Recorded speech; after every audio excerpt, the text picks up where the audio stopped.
Hi, and welcome back to another episode of the Ware Brothers podcast. This is episode 5 coming at you on February 27th, 2022. Obi, bro, Konobi, how you doing? I'm doing good. How are you doing today? I'm doing very well, doing very well. Long time no see. I know you were just here yesterday for the weekend. That was very good.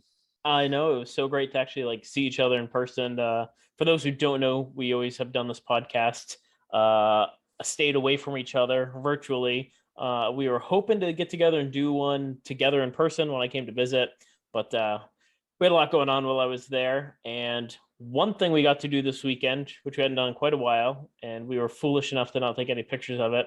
We got to go to Fun Spot, had a grand old time playing some classic games and a lot of new stuff at one of the world's largest arcades. Yeah, that was awesome. A lot of fun. It's been quite a while since you and I had been there. Yeah. Kind of where part of where our passion for video games really kind of thrived, both working there when we were younger. It's nice to go back and visit whenever we can. It was. And I had a lot of fun kicking your butt at NBA Jam. That was a good overtime. It went to overtime. Yep. Yes, it did. It was good. And I watched you demolish Circus Charlie. Yes, that's right. I love Circus Charlie. Yeah. Meanwhile, I set a high score on pole position, so that was enjoyable. Always a good time. Only for them to be erased at the end of the night. I know. Exactly. Well, you live, you learn. Move on to do something new. So anyways, what's new with you? Anything else exciting going on? Well, I got a new toilet.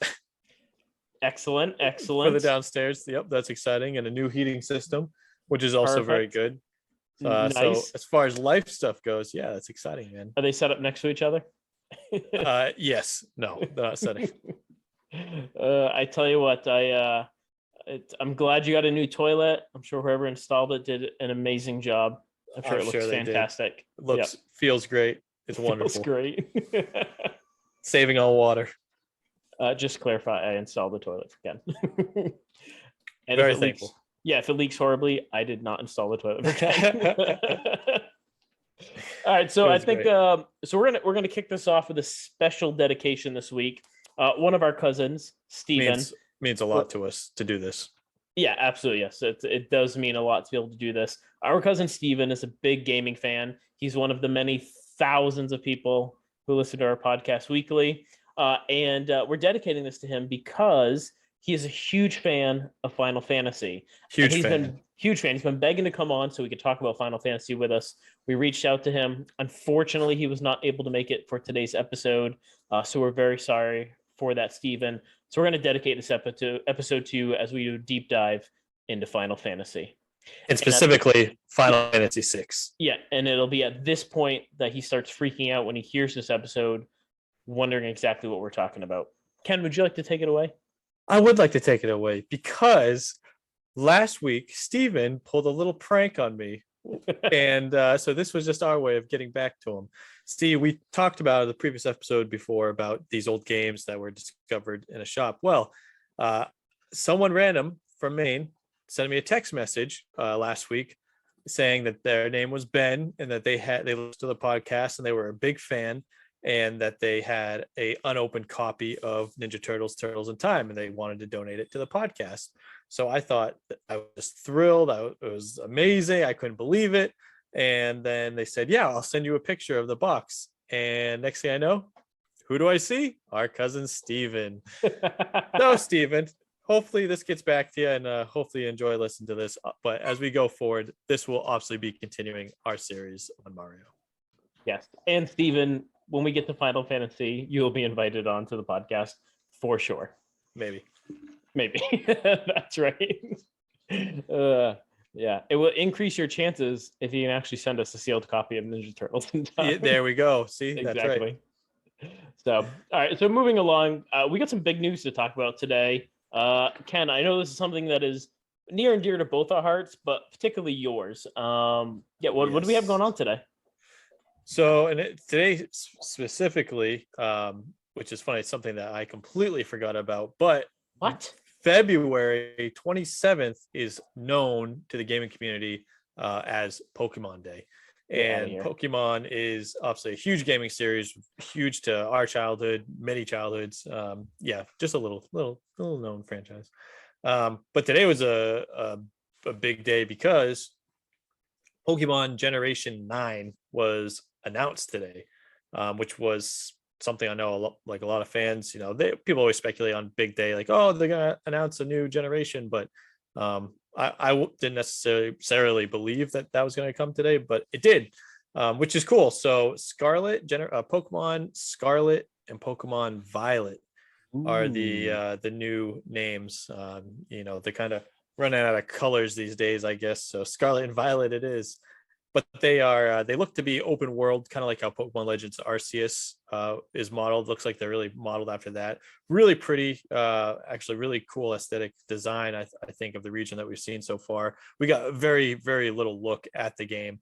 Have you gotten a chance? Did you watch the trailer at all for it? I did watch a little bit of it. I did watch the trailer. I read a little bit about this generation. It looks to be pretty exciting. A lot of obviously new Pokemon that are going to be out, and I just love to kind of see so far what this kind of new generation of Pokemon is going to entail. More so from like an adventure standpoint, a little bit more of an RPG than previous versions, and kind of along the lines, like you said, of what they've released recently for the Switch. Yeah, so obviously I've played every single Pokemon generation from Gen 1 all the way through. I was not a big fan of the last generation, Sword and Shield. I just, it just I wasn't a fan. It wasn't one of my favorite generations. So hopefully with this one, they're doing some new stuff. I know a lot of fans weren't necessarily happy with the last generation, so maybe this can make some corrections and take a step forward where the game needs to go for the future. Obviously, this will be a day one pickup for me just because I'm a huge Pokemon fan. But yes, I will say right off the bat though, I was a little not too impressed with the initial designs of the new starters. No, you weren't. No, I don't know. I don't know why. They looked like they almost looked fake. Like they looked like people as opposed to the real Pokemon. Yeah, I don't know. Like so with every generation, there's always quote unquote, leaked starting images, and these three just kind of looked like the clearly fake, like leaked starters that people would just draw and put on the internet to fake be like, I don't know. At first, like they have, and it seems like every generation that comes out, initially the Pokemon that are the new Pokemon that are released kind of have that these aren't the ones that I kind of was hoping for. Like, so maybe they'll grow. But the kind of interesting names, the grass cat, the grass Pokemon is a cat called Sprigatito. Is that how you pronounce it? Sprigatio. I would think it's Sprigatio. Yeah, I'm probably getting it. My pronouncing butchering this name. Yeah, it's fine. That's fine. The thousands and millions of emails coming in will correct me. Nintendo can reach out to us to correct us if they like. Yeah. That's the Weir Brothers podcast at gmail.com. The fire croc Fuecoco. And then the water Fuecoco. You-Coco, we-Coco, Fuecoco. Yeah, I guess so. Then there's the water duckling Quaxley. They're just silly. I don't know. They just like a little too silly. Right after it was announced, I already saw a meme showing the water ducklings evolution stages, and it showed it evolves into Donald Duck. Yeah, I mean it's literally wearing a blue sailor's cap. Like, I was come on, nice, Huey, Dewey, and Louie. It's just they're just bizarre. But I meant to say when we first brought it up, but the region itself, there was a lot of rumors for the past couple of years on where Gen 9 would take place, and one of the biggest rumors was Italy would be potentially the region that it's based on. And to me, I'm not sure if it's been clarified as of yet where it is, but Italy almost looks like it could be Italy. I saw a couple people are referencing like that Mediterranean area, Spain, Italy. So yeah, that sounds pretty spot on. Now I know you said you weren't a big fan of Sword and Shield and Gen 8. What's your favorite generation that's come out so far? My favorite generation is Gen 2. I knew you'd say yeah. It it encompasses everything that's great about Pokemon, and it's just rose-colored glasses sort of thing. So Yeah, I liked Gen 2 a lot. I have not played nearly as much as you have. I've played through Gen 1 multiple times, Gen 2, and then Black and White I played through. So I can't speak to like the last couple generations or what's been out there.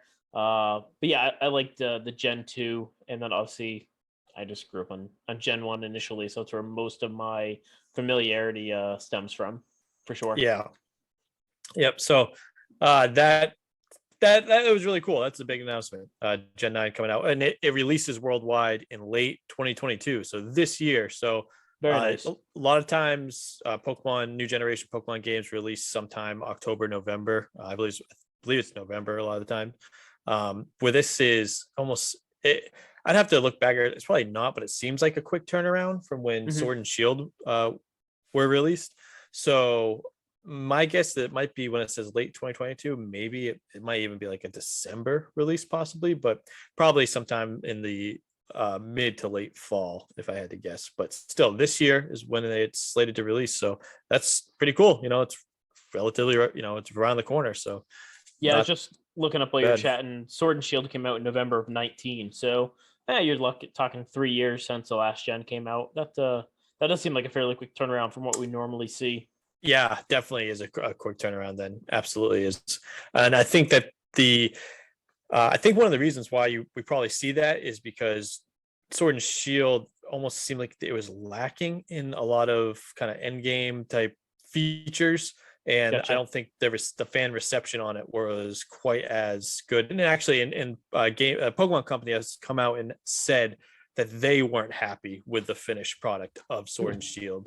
So I wonder if they knew that and they just figured we'd get in right away in the new generation. So kind of put out I'm of the excited. minds, kind of to push out of the minds the last generation, not leave such a bad taste maybe in the consumer's mind before getting something better.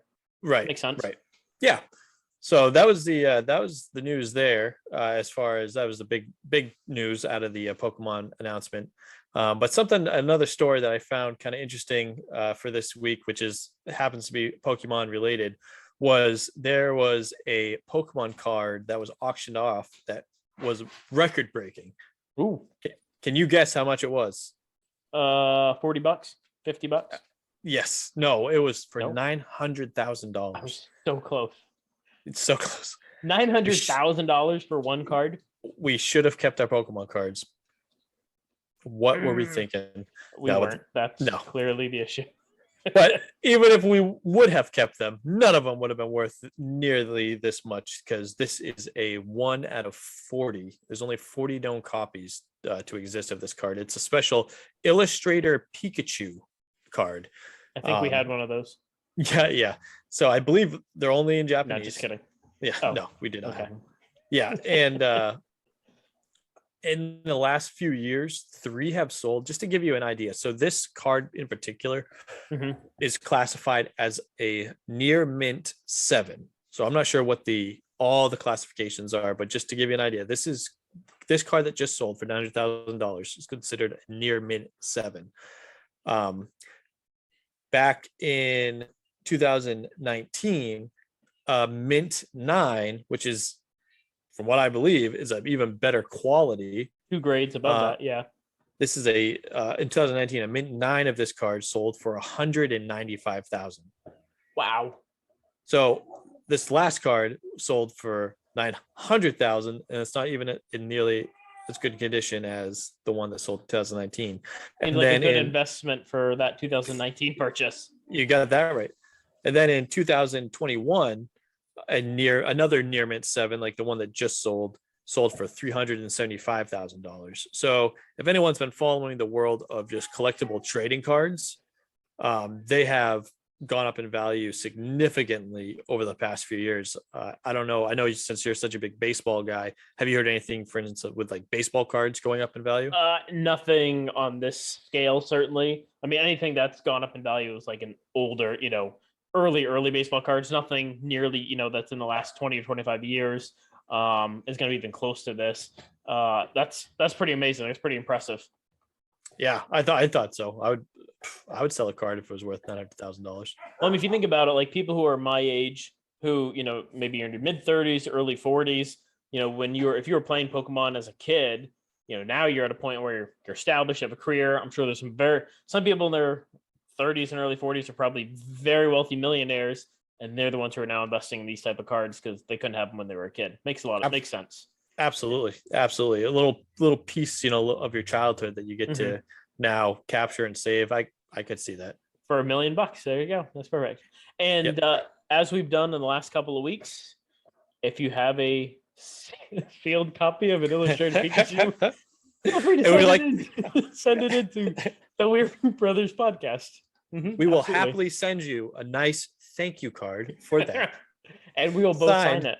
Exactly. Signed personally by us. And it'll be a near mint 10. Yes. Card. See, what our thank you cards are actually just investments for the future once we make it even bigger now. Exactly. So it's really just a 1-for-1 trade. It's just ours will take a little time. Yeah. And even better. So if you're sending us, that's a 1 of 40, you're getting a thank you card that's 1 of 1. It could be worth way more than that silly little card. Just something to think about, people. Just something to think about. And the last bit of gaming news I want to talk on briefly is just a little plug that I like to make for the game Elden Ring. Never heard of it. That just came out. We talked about on Friday. It has a Metascore rating of 97. That is massive. That is a huge achievement for the game. It also has a user score of 7.6. That's here nor there. I'm sure there's, with the hype around, there's a lot of people who have never played a Dark Souls or Demon Souls game. So to probably pick up Elden Ring and think, wow, this is really difficult. What the heck kind of game is this? But as a just a critic standpoint, 97 on Metacritic, that is fantastic. I have been playing it all weekend. I'm a huge Dark Souls fan, so this game for me, this is the best Dark Souls like game that they've come up with. It's a fantastic, brilliant game. If you're a fan of open world action RPGs, this is top notch. I gotta say, I hadn't played like any of the Dark Souls before. I didn't really know much about Elden Ring before you brought it up. But just in my time coming to visit you over the weekend, we spent much of it me playing the Switch and you playing Elden Ring, and it seemed pretty impressive. I mean, the create a character section was unbelievably detailed, and I think you nailed your character spot on.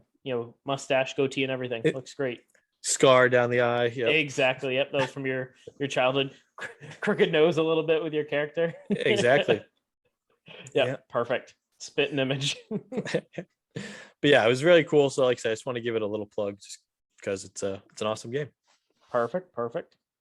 But that is the news here this week. And speaking of the week, we got a laundry list of games hitting the shelves this week. You want to do a quick rundown of what we got coming at us this week? I would love to. Yeah, I was actually surprised just how many games are coming out this week. But to start off the list, we have Shadow Warrior 3 coming out March 1st for the PC, PlayStation 4, and Xbox One. So no, at least from what I could see, no next-gen consoles, unless it's already on next-gen consoles. But I don't believe so. But this is a first-person shooter, it's just a first-person shooter game. Yeah. And then we have Conan Chop Chop, also coming out March 1st for the PC, PlayStation 4, Xbox One, and Switch. It's an indie roguelite action adventure game. You can go solo or party up 1 to 4 people. We have Puzzle Quest 3 coming out March 3rd for PC, iOS, and Android. It's a puzzle RPG. Have you ever played any of the Puzzle Quests? I've played all 3 of them. They are amazing. I can't wait for this one to come out. I'm just kidding. I've never played any of them. Oh, okay. I was like, wow, really? I didn't know that. Interesting. Yep. Nope. Those puzzle RPGs, they are just, I'm chomping at the bit to play them. Yeah. I think this one is kind of like it's like a match 3, like Candy Crush Saga sort of game. That would make sense. But yeah, if you're an RPG fan and love Candy Crush, this one's for you. So we have Elex 2 also coming out March 1st. For the PC, PlayStation 4 and 5, Xbox Series X and S and 1. It's an open world RPG sci-fi fantasy type game. Almost looks a little dated, but hey, could be fun. Never know. Did you ever play the first one? Elex No. one? No. Okay. No, Just nope. curious. Never heard of it. Never heard of the game before. Next game we have is Far Changing Tides, coming out March 1st for PC, PlayStation 4 and 5, Xbox Series X and S and One, and the Switch. It's an indie adventure side scroller, and there's a lot of boats. It has like a very heavy boat theme, going like on the open seas, pirate ships type stuff, going ship to Hence ship. the Changing Tides title. Changing Tides. Hey, you get it, man. See, Picking up what see you're if you putting get it. down. Next is Pants Quest, coming out March 1st for the PC. It's an indie point and click adventure game. These indie games, what can you say? They're just kind of fun. I don't play a lot of as many indie games as I should, but I love all the different indie game developers out there putting out, titles. So Pants to Quest, check out. that sounds like my adventure every morning. Where are my pants? I'm on a quest to put some pants on today. Haha. Apologize if you hear my dog barking. That's just Nevaeh, she is on a pants quest too, apparently. She is on a pants quest. Next game we have is Little Orpheus. Little Orpheus. Yeah, don't want to play that game. Little Orpheus for the PC, PlayStation 4 and 5, Xbox Series X and S and One, and the Nintendo Switch. Is an indie side-scrolling adventure game. A lot of bright colors. Travel through strange lands with monsters and dinosaurs. Wow. Any boats? No, I haven't played the games. I don't know. Check it out. Get back to me. Email us, the wearebrotherspodcast.com. wearebrotherspodcast@gmail.com. Thank you. If there's any boats in that game. Next, we have not Little Orpheus or Orpheus, Instruments of Destruction. It's in Steam Early Access as of March 1st. It's a vehicle creation game where you build up and destroy. Almost just seems like what's that old show that used to be on like Spike, like BattleBots, I think, like a demolition derby thing. Yeah, where you build up your own kind of vehicle and fight. Cool. Could be cool. Outstanding. We have Zombie Rollers, Pinball Heroes. Comes out March 2nd for PC, PlayStation 4 and 5, all the Xboxes, and Switch, Android, and iOS. So it's a roguelite pinball game. How do you get the idea to combine pinball with zombies? Play and find out. Okay, sounds good. Maybe you're knocking off zombies' heads with a pinball. I hate that. Go on. What, you want zombies to live? Maybe. Hey, whatever floats your boat. Whatever. Just check out the Changing Tides and you'll find out what floats your boat. Next is 35 millimeters. Comes out March 2nd. PlayStation 4, Xbox One, and the Switch. It's an indie post-apocalyptic adventure game. A lot of indie games coming out. Perfect. Very nice. And let me scroll down the list here. Next, we have A Musical Story. Comes out March 2nd. I can't wait for this one to come out. It's at the This top one of my list. I know you're being sarcastic. This one seems kind of cool. So it comes out March 2nd for the PC, PlayStation consoles, Xbox consoles, the Switch, Android, and iOS. It's a rhythm-based game in the 70s. Opened up. So it's a rhythm-based game, and every song that you complete, you delve deeper into the main character's memories with each song. So kind of interesting, if you like rhythm-based beat games. Could be an interesting little storyline. So if it's opening up memories, it's kind of like a musical Assassin's Creed. That probably couldn't be any more accurate. Yes. Okay. Next is Babylon's Fall. Comes out March 3rd for the PC and the PlayStation 4 and 5. So this is you can play it, like I said, on PC, but as far as consoles go, it's a PlayStation exclusive.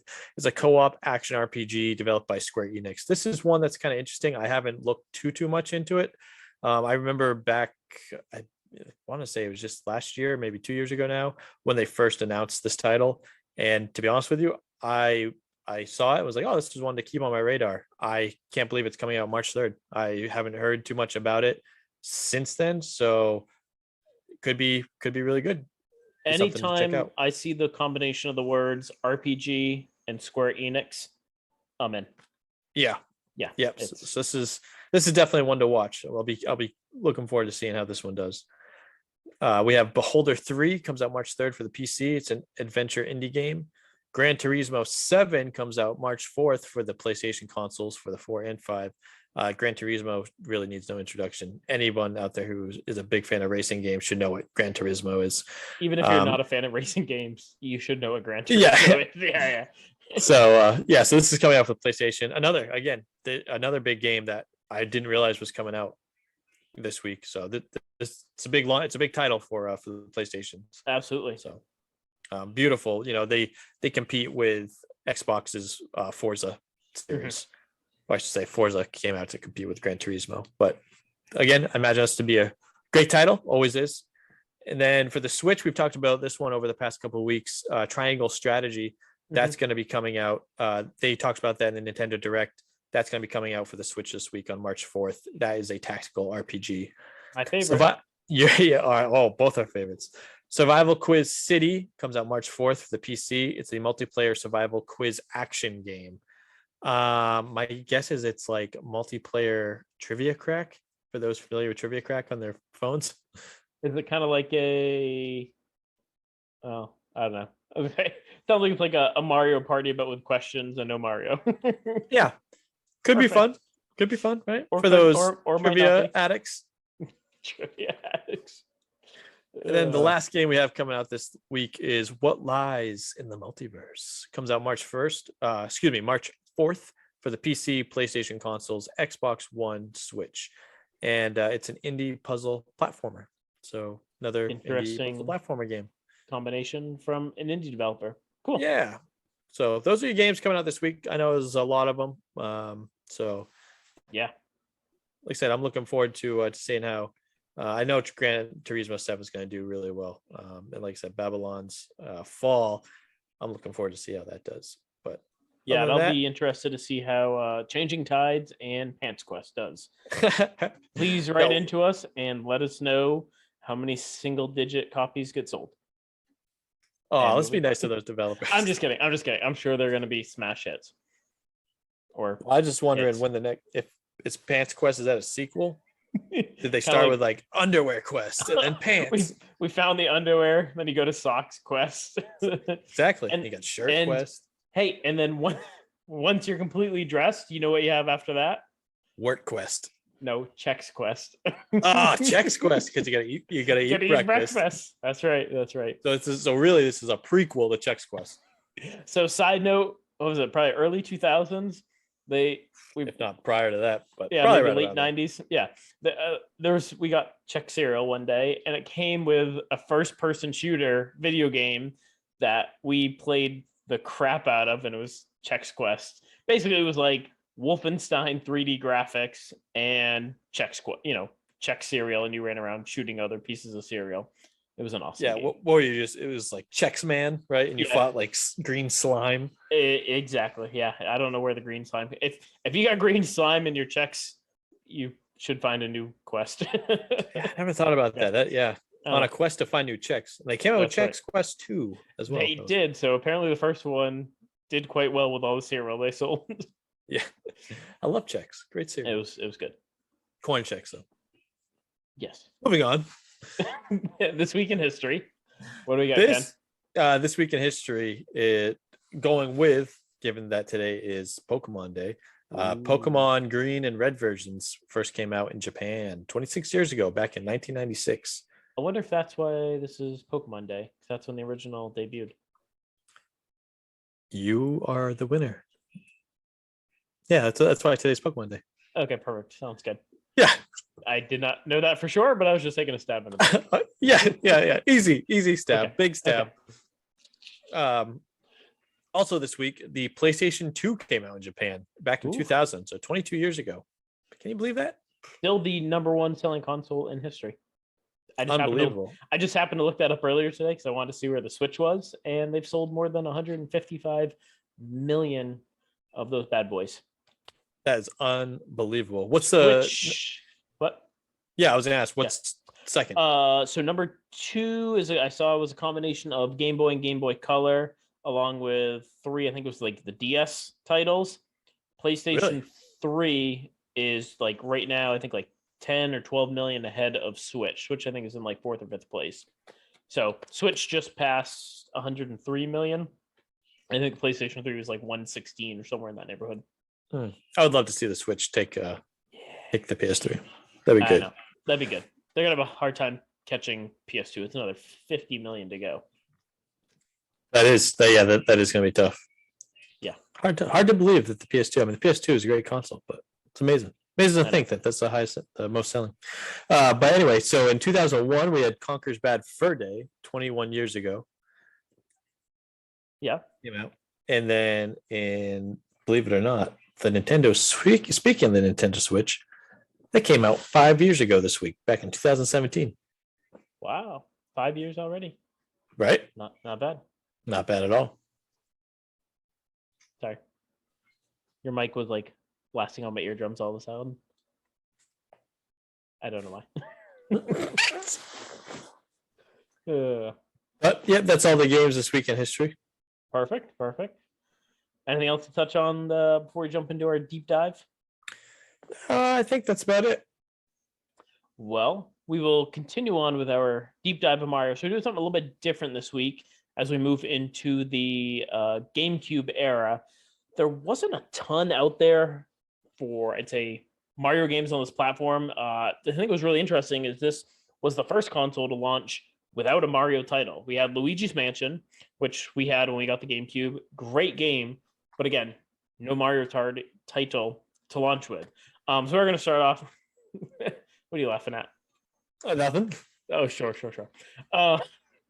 So Super Mario Sunshine. I forgot. Have you played this at all? Did you ever play Sunshine? I maybe have played like just a few minutes of it. We never owned it, so I had to play it at a friend's house.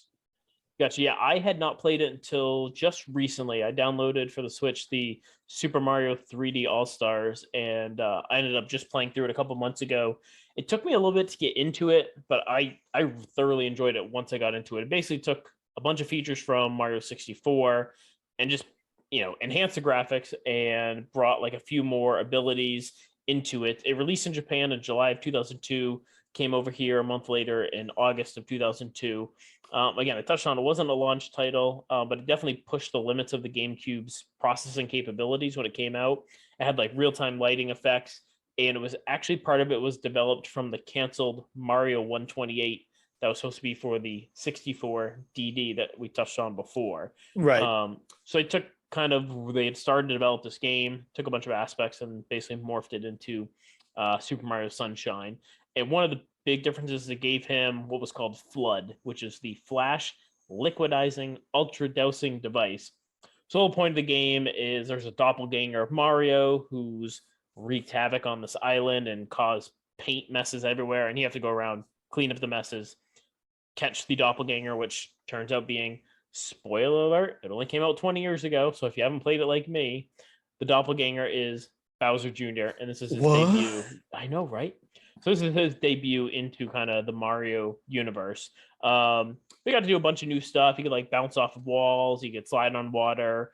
You could hover and fly, and you could climb a bunch of areas as well. Like I said, it was a thoroughly enjoyable game. I really liked it a lot. If anybody hasn't played it, highly recommend picking it up, especially if you have a Switch, getting a 3D All-Stars, being able to play through 64, Super Mario Sunshine, and Super Mario Galaxy. So that was really the only like major Mario title that came out for the GameCube. Like I said, they had Paper Mario: The Thousand-Year Door, which we'll probably touch on at a later date. But again, really, just for the GameCube, Super Mario Sunshine was really kind of the only major Mario title that came out for it. So we're going to combine stuff and also move on to the Wii, because we had several more Mario games that came out for the Wii. I just have a quick question. Yep. I just have a quick question for you with the Super Mario Sunshine. Mm-hmm. How you said that you played through it, did you find it difficult? Was it was it better than Super Mario 64? The camera issues that a lot of people experience in Super Mario 64, I'd say carried over into Sunshine. There was a couple of spots where I just couldn't get a good angle to jump onto things or hover and like fly over to things. But for the most part, it had kind of tightened up the controls a little bit compared to Mario 64. And yeah, I mean, overall, I thoroughly enjoyed the game. I would say it was more difficult, but only because they like added in quite a few more like things that you could do in the game compared to Mario 64. I gotcha. Yeah, and still Very no cool. Luigi. Still no Luigi, huh? No, yeah. But hey, Poor Luigi. he did get his Well, own video game this time, so he did get Luigi's Mansion. Yeah, that's true. but they portrayed him as this scaredy scared. Hey, Luigi, we're gonna give you your own game. He's like, woo, and you're gonna be scared the entire time, and you're gonna suck up ghosts with a vacuum. Come again? Take or leave it, Luigi. I remember when you beat when you beat Luigi's Mansion, Yeah. depending on how well you do and how high of a score that you obtain, at the end it shows you like what the mansion looks like afterwards. Mhm. And depending on, like I said, on how high your score is, the better like mansion you get.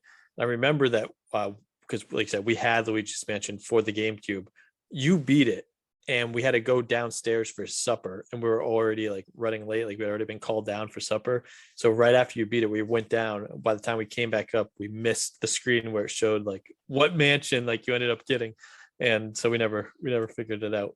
I being remember so disappointed about that. I remember having the game, and I remember the fact that I beat it, but I really don't remember anything about the game, to be honest with you.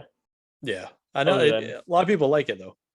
yeah, I mean, I think they came out. I know they had 2 more sequels. I know there's Luigi's Mansion 3. I think was the latest one to come out.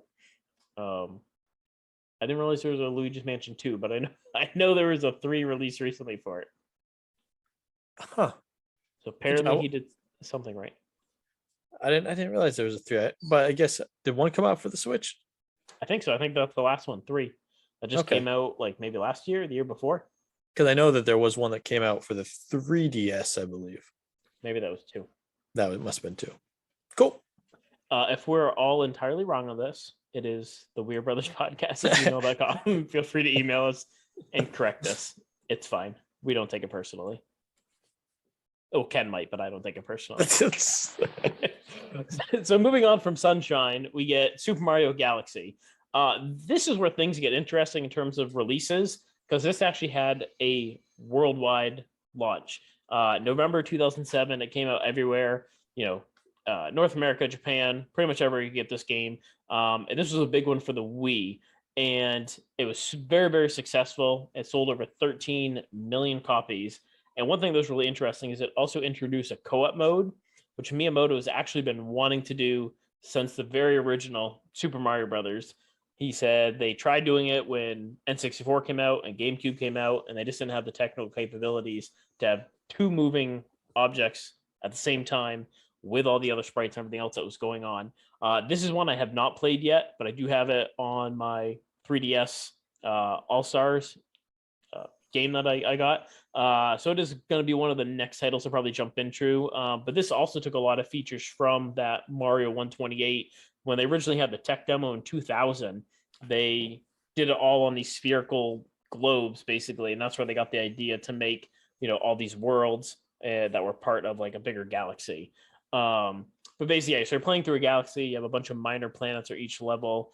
And from what I've heard, this has been an excellent game. I mean, the graphics were pretty impressive.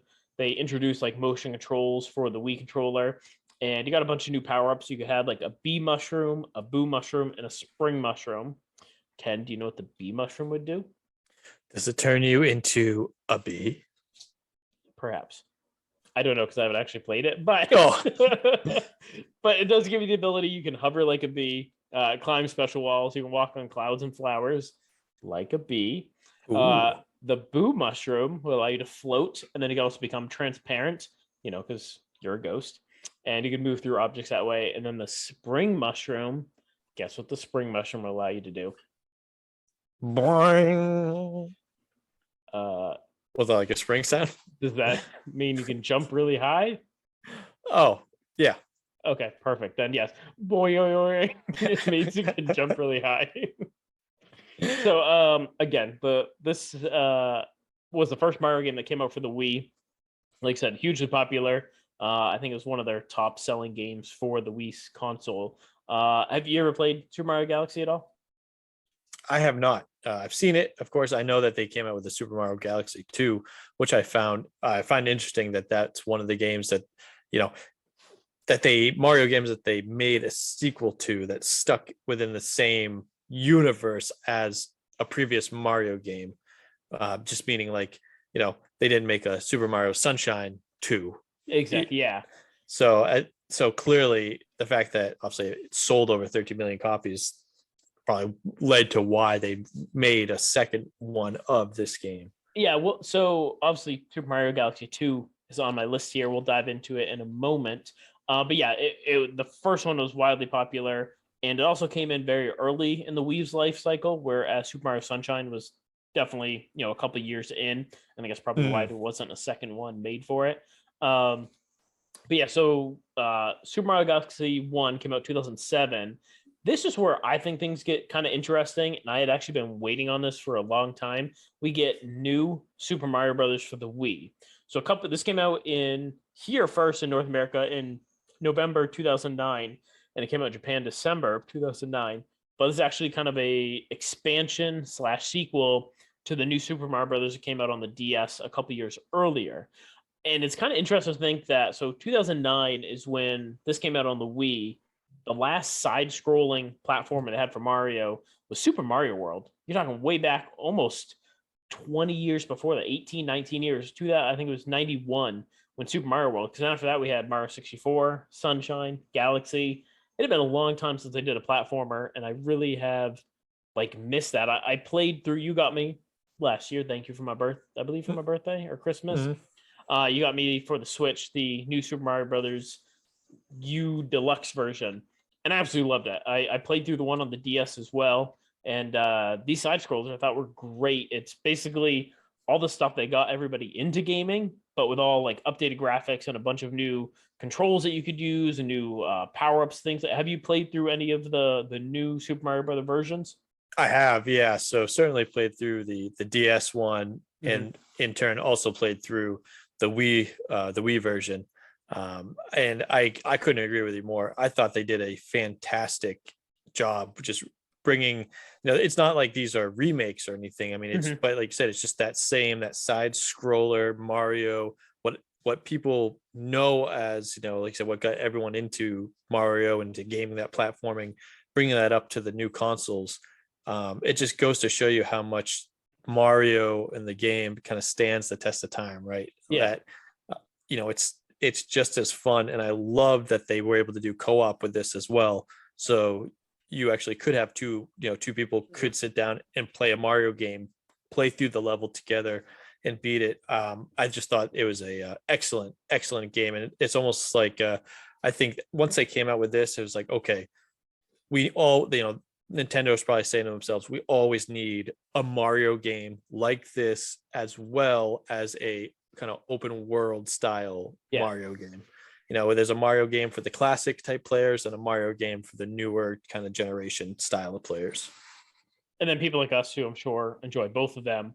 So this is one change they made with the Wii version from the one with DS, is it introduced the co-op mode, which you couldn't do on the DS version, which I thought was really, really cool. I hadn't had a chance to play that, through it that way with the Switch.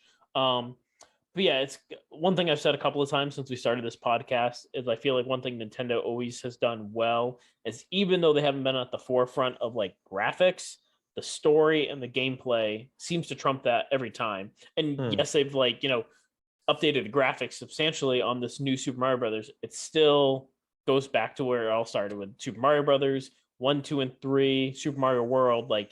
That's what I think a lot of people love. It's a game that you can pick up, you can play, you kind of know what you're doing, but you're gonna have a blast with it. There's a lot of stuff to explore, but it's pretty straightforward in terms of where you're going, and it's something you can just kind of relax and enjoy and play. Right. So some of the new power ups they have, you have a penguin suit, which will allow you to freeze enemies with an ice ball. You can slide on ice, slide on water, and they also had a propeller mushroom, have a little propeller hat. You could spin and fly up in the air. And Miyamoto actually came out and said that the DS version he didn't think was very challenging. So when they came out with this one, he upped the challenge factor a little bit, and again was able to introduce the co-op, which he's wanted to do for many years. yeah, like I said, I love the Wii U. The Wii U deluxe version I have for the Switch, and yeah, I'm a huge fan of kind of how they started to go with this for sure. So yeah, so I got to say, I actually, believe it or not, I am not a fan of the Mario titles like 64, Galaxy, the open world sort of Mario games. I actually, just for me personally, I don't enjoy playing those. The new Super Mario Brothers, those style, the older classic style of games, those I'm the type of person that those are for. Like you said, it's you can sit down, don't need to think too hard, side scroller, you can just play. I have a lot more fun with those Mario games versus the open world newer ones. Yeah, I can understand that. I will play through the 3D ones because it's Mario. I enjoy Mario and like what it brings to the table. I haven't played through Odyssey yet, but that is on my list as well.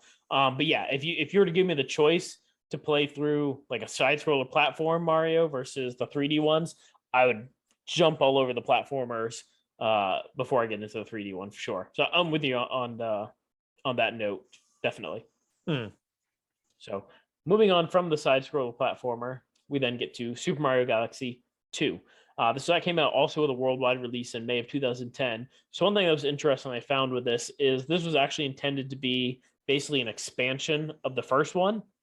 They gave themselves about a year to work on it, but right about the time they're getting ready to release it, they introduced the new Super Mario Brothers, and they had so many ideas on how to expand this.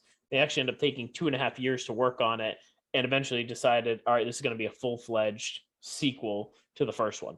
So originally it was going to be called Super Mario Galaxy 1.5, but because Oh, of all the ideas they had, they made it a full-fledged second game.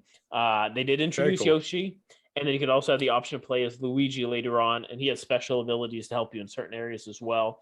But one thing I thought was cool is that you could use Yoshi's more than just to like ride on him. Like you'd actually use his tongue to like swing over gaps, to pull levers. You could grab them, and obviously you can swallow enemies and spit them back out like the good old days.